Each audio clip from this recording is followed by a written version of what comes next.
शहर में रिश्तों की कमी और अपनों के प्यार की कमी लगभग हर घर में है। किसी को अकेलापन अच्छा लगता है तो किसी को ये काटने दौड़ता है। देखो राधा, तुम भले ही गांव की हो, लेकिन यहाँ शहर में सभी को साथ लाकर रखना पॉसिबल नहीं है। हाँ, लेकिन प्लीज किसी को तो बोलो हम लोगों के साथ रहें। तुम सारा दिन ऑफिस और मैं घर पर पकती रहती हूँ। अरे तो किसी सहेली को बुला लिया करो, बातें कर लिया करो। किसको बुलाऊं? कब तक बुलाऊं? तुम सासू माँ को बोलो ना आकर यहाँ रहे। ठीक है, बात करता हूँ मैं उससे। रवि ऑफिस चला जाता है और अपने दोस्त से कहता है, यार बीवी ने माँ को शहर बुलाने की जिद कर रखी है। अब सोच रहा हूँ कि ऑफिस से दूर जाकर कहीं कोई घर ले लो किराए में। अब 2 कमरे का मकान तो पास में महंगा ही पड़ेगा ना। पर यार गांव की लड़कियों को शहर शादी करके लाओ तो यही दिक्कत होती है। वो लोग समझ ही नहीं पाती कि शहर की जिंदगी कितनी मुश्किल है। सबकी अपनी अपनी परेशानी है। अब मेरे वाले को देख लो, वहाँ के ऑपरेशन के लिए 2 हफ्तों के लिए लेकर आया था। बीवी ने तो इतना हंगामा किया कि माँ को 1 हफ्ते में ही वापस भेजना पड़ गया। सोच रहा हूँ कि माँ को फोन करूँ और कहूँ कि आ जाओ। क्या पता सास की चिक चिक सुनकर वो भी माँ को गांव भेज दे। आखिर औरतें तो औरतें ही होती है ना। किसे सास के साथ रहना पसंद होगा। बात आई गई हो जाती है। राधा रवि के पीछे एक बार फिर पड़ जाती है। वो 210 वाली है ना? हाँ, क्यों, क्या हो गया उसे? उसकी सास कलाने वाली है। बड़ी खुश थी कि वो अब दिन भर बच्चे को सास के पास रखकर घुमा फिरा करेगी। लेकिन हमारी तो किस्मत ही फूटी है। हमारी सास कब आएगी कि ये सुख हम भी ले सके? देखो, मैं माँ से बात कर लेता हूँ, लेकिन माँ हमेशा के लिए कैसे आएगी? कोई और तरकीब सोचो ना। एक काम करो ना, मुझे गांव छोड़ दो, मैं चली जाती हूँ।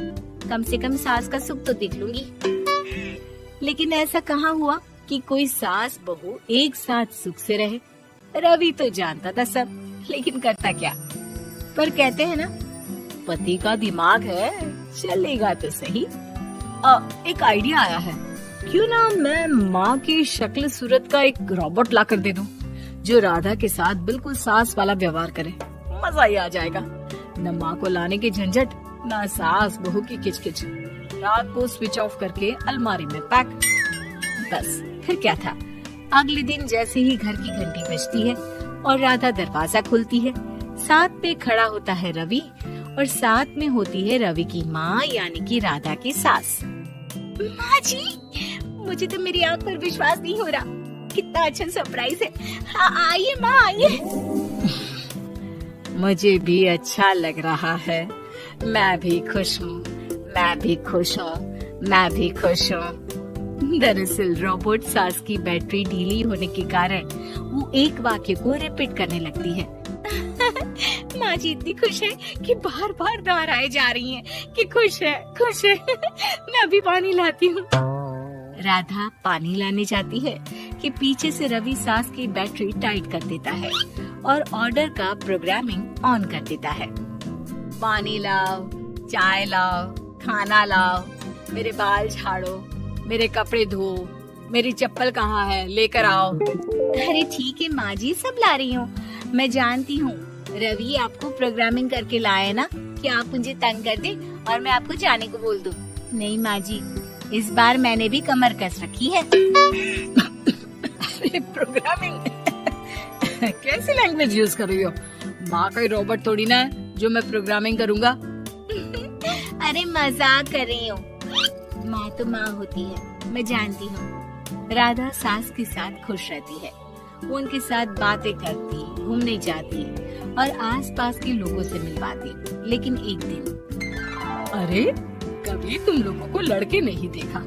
इतनी तो तू मैं माँ बेटी में भी हो जाती है, लेकिन तेरी सास तो बिल्कुल ताना नहीं देती। हाँ ये तो है, ताना तो नहीं देती लेकिन ऑर्डर बड़े बड़े देती है। अरे ना मानना, 2-4 ऑर्डर अपने आप ठीक हो जाएंगी। तभी देखेगा असली रंग। कौन सा तेरे बुलाने पर आई है, बेटे के बोलने पर आई होगी बुढ़िया। बात तो सही है, लेकिन यार कोई बात नहीं ना, सास लड़ाई करे भी तो कोई परेशानी नहीं है। कितना ख्याल भी तो रखती है। ये तो है, लेकिन तेरी सास तो बिल्कुल नहीं लड़ती, ये कैसे? खैर मुझे क्या।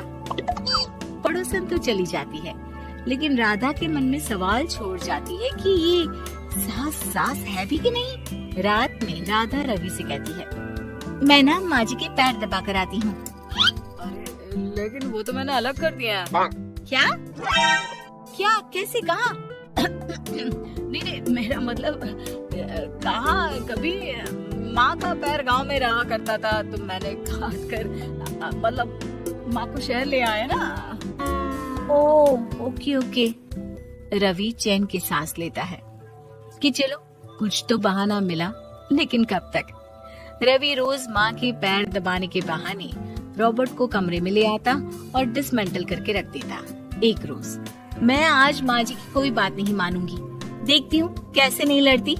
अरे ऐसी भी सास किस काम की जो खटर पटर ना करे। सास का डिमांड मोड ऑन होता है। खाना दे दो, पानी दे दो, नाश्ता चाहिए। लाई माँ जी। मैं ना देने वाली खाना पानी। लेकिन समय बीतता जाता है, दोपहर और फिर शाम और फिर रात। बहू सास को कुछ नहीं देती, लेकिन रॉबर्ट सास कुछ नहीं कहती। रात को जब रवि घर आता है, राधा रो रही होती है। अरे क्या हो गया? तुम्हारी माँ ने मुझसे लड़ाई की, खूब खरी खोटी सुनाई।